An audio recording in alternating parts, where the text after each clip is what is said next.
Never Split the Difference by Chris Voss.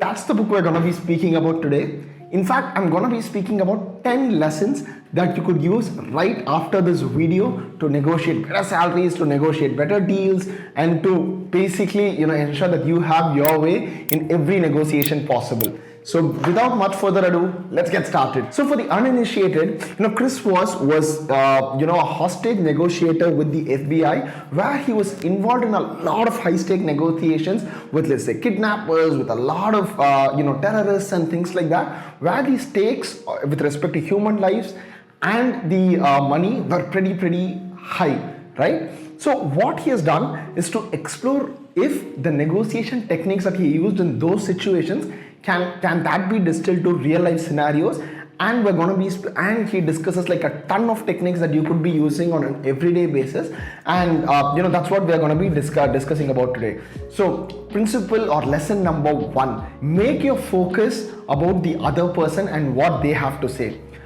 So what does this rule mean, friends? So, a lot of times when we get into negotiations, we always think about, hey, how do I feel about this? What is the price that I want to say? What do I think is the best deal for myself? And little do we focus on what the other person's emotions are. What do they want? What is their intention for selling, or what is their intention of being in the negotiation, right? So more often than not, what we do is we never hear what they have to say. We never empathize with their situation. And, it's always about me, us, and what I want out of this deal. In fact, Chris Voss calls this the tactical empathy, and he says that your negotiation never starts until the other party says that's right. So how do you get to a that's right? Is by ensuring that you're empathizing with what they have to say, and by mirroring their emotions, what they want out of this negotiation. So you make them speak a lot more about why they are in this, mirror what they say, nod, look into their eyes, and make them feel heard and understood, because ultimately all humans want to be understood, heard, and be praised, right? So by ensuring that you're tactically empathizing with them, you're clearing the barriers for a very transactional negotiation. Which brings us to the second point: clear the barriers for negotiation, right? So this is a very interesting one, where Chris Voss discusses about the fact that the reasons why they will make a deal with you are far weaker than the reasons why they will not make a deal with you. Because when a party is coming into a negotiation, they're always thinking, hey, what can I say to ensure that I get the price that I want, right? So as someone who's negotiating, what you could do is think about all the possible barriers that the opposite party is going to pose at you. For example, let's say you're getting into let's say a salary negotiation, right? So the people's team or the HR team might come back and tell you that, hey, all your peers in the company are paid at this level, or they could be like, this is the industry average. Or it could be something as simple as, hey, we are compensating you with part salary and part stocks and things like that. So make a list of all these barriers that they have towards negotiation and see how you can overcome them. Because what this can do is, for example, when they say, hey, this is the industry par salary, what can you say to kind of overcome them? When you're prepared to make them feel good about the barriers to negotiate, they are far more likely to arrive at a number that's favorable to you. So always think about all the barriers you have towards this negotiation and try to clear them out. Moving on to lesson number 3. So this is more towards for working professionals like me, where when negotiating a salary, let the other party make the first offer, right? So in fact, Chris outlines a beautiful example in this book, where he speaks about a person going for an interview with a financial firm in the Wall Street, and when the other party asks this person for their expected salary, he ends up saying like $100,000 or something, whereas the party, the people's team or the company had a minimum salary of $125,000 as the minimum wage that they pay to everyone who is joining fresh out of college. So without hearing the other person's offer, especially in salary negotiations, you don't make the first offer, because for all that you might be undercutting yourself, right? So this is especially useful for people like me who are in a day job and who are trying to negotiate a salary and who are trying to live a life based on the salary that I get every month. Moving on to the fourth one, look at value adds, right? More often than not, negotiations is not just about you getting the price that you want. It could be about the services that you get. It could be about the value adds that you get. It could be about the perks that you get. It could be the job stability. For example, if you're going and buying a car, it could be about the reputation of the person who's selling it. It could be about the free services they give. It could be about the post-sale services they provide, and everything comes as a package, right?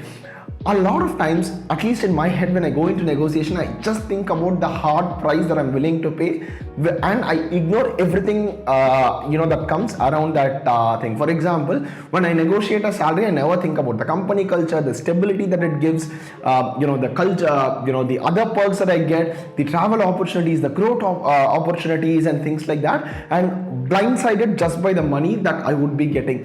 And after I read this book, I've kind of started appreciating the other things that comes as a package, and you will be far more happier when you think at the larger perspective of things, rather than just thinking, okay, I need this money and I'm going to negotiate like my life dependent on it, right? So look at all the value adds when you are in a negotiation and see if you can have multiple value adds before you make a deal with the opposite party. Which brings us to the fifth lesson that I learned is, when you're quoting a number, quote an odd number, right? And this makes the other party believe that you have arrived at a number after careful analysis and looking at trends, right? For example, instead of saying like, hey, I need a salary of, let's say, 5 lakh, you could be like, hey, I need a salary that's 5,43,380. And it would be great if you can back that up with logic, as I said, in the second lesson, which is clear your barriers to negotiation. Which brings us to the rule number 6, which is the most favorite rule, which is the 7-38-55 principle, right?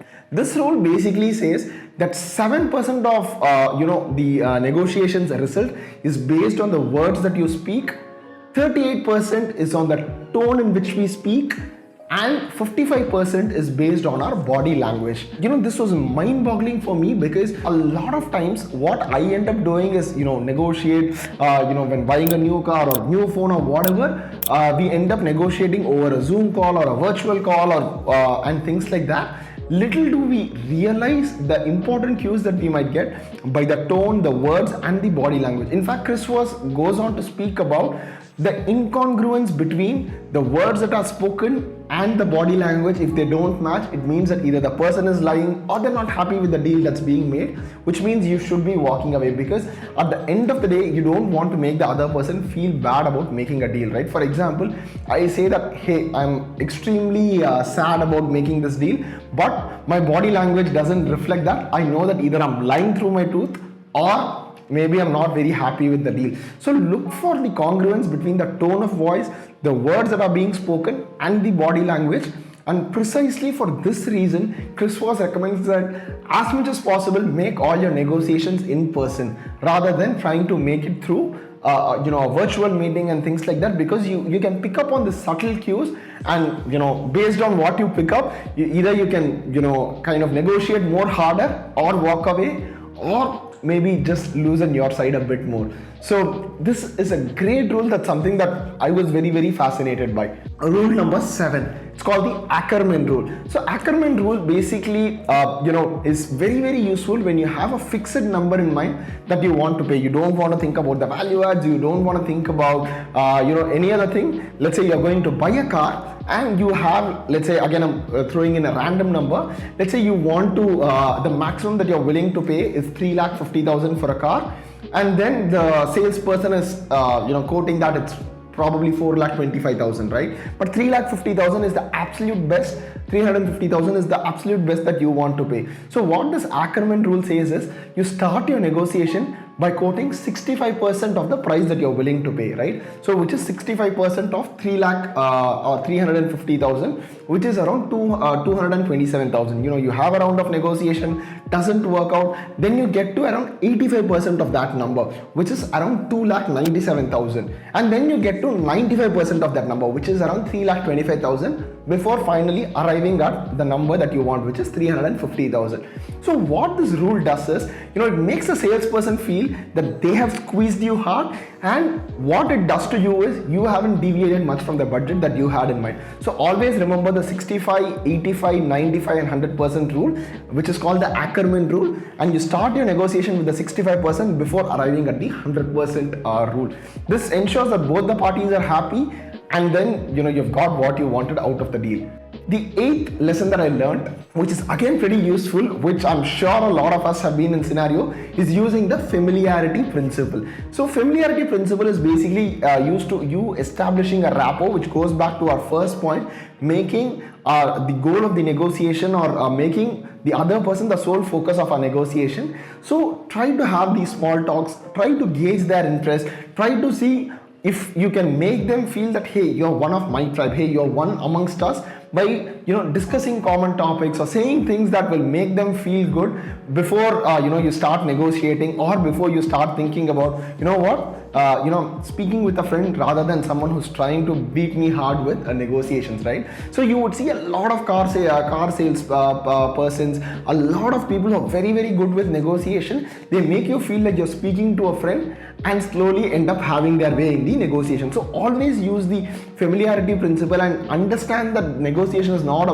it's not a zero-sum game where you win and the other person loses. It's always about you optimizing for an outcome based on what the other person feels, and empathizing or tactically empathizing with them. Rule number 9, prepare, right? So this is very, very, very important, because a lot of us, including myself, used to think that, hey, let me walk into the negotiation and just wing it on the go. But Chris Voss advises against it, and I'm someone who's going to actively follow this rule. I'm going to be prepared about how can I establish a rapport with the other person. What are the barriers to negotiation that I can dismiss as we are speaking? What is the ACKERMAN rule, or what is the number that I can be prepared from an ACKERMAN rule? What are the value adds that I can be prepared with while negotiating and things like that? So preparation helps you keep the negotiation a bit more fluid, and also ensures that you're not like put off by sudden surprises that comes up, right? So you're prepared for every scenario, you're prepared with all your barriers to negotiation and things like that. So always ensure that as the stakes of these negotiation keeps going higher in your life,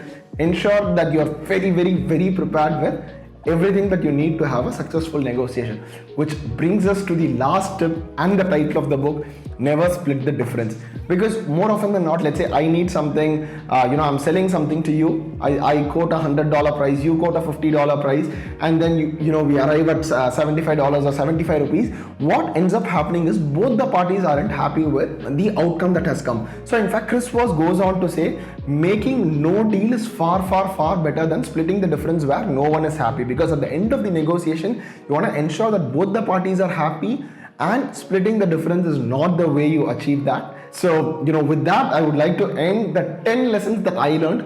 Do let me know what's your favorite lesson from this book, or what would you like to implement, or is there any other lesson that you liked after reading this book? Until I see you in the next video, this is Praveen Ramesh signing off.